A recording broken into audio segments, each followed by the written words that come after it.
We have new details tonight about the Texas House Speaker race. East Texas State Representative Cody Harris of Anderson County filing a complaint with the Texas Ethics Commission against the Texas GOP chair Abraham George, citing political threats and intimidation.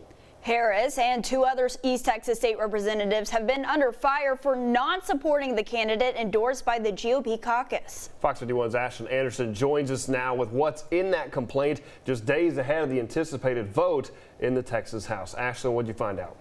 Yeah, Tyler, Annabelle, here's a copy of his complaint. He answers about 3 questions on each of these 3 pages. It's pretty straight to the point. Harris says the threats made toward him are unconstitutional, and he calls the backlash he has received because of this issue frustrating and disappointing.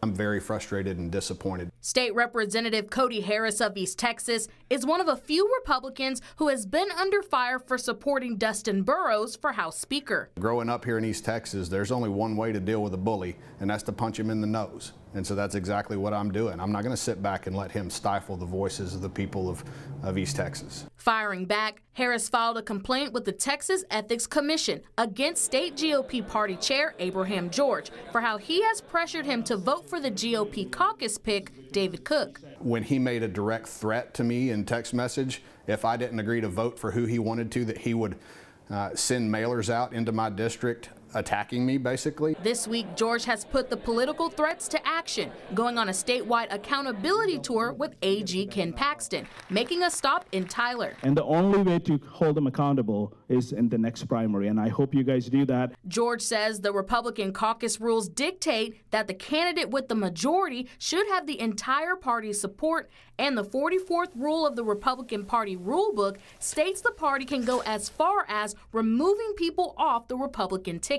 This small committee wants to override the voices of the people of House District 8, and I will not stand by and be intimidated and threatened into letting their voices be silenced. A new rule, Harris says, violates Section 302 of the Government Code. Spending tens of thousands of dollars to attack me in my district, which would be an economic benefit to a future primary opponent, that's legislative bribery. George blasted the complaint in a statement on Wednesday, calling it baseless.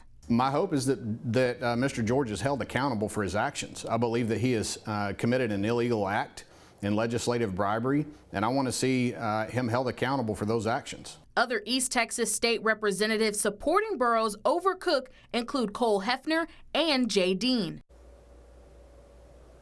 And Harris tells me after all of the lawmakers are sworn in on Tuesday, the first order of business is to vote for the House Speaker. He remains confident he is backing the right candidate. In studio, Ashton Anderson.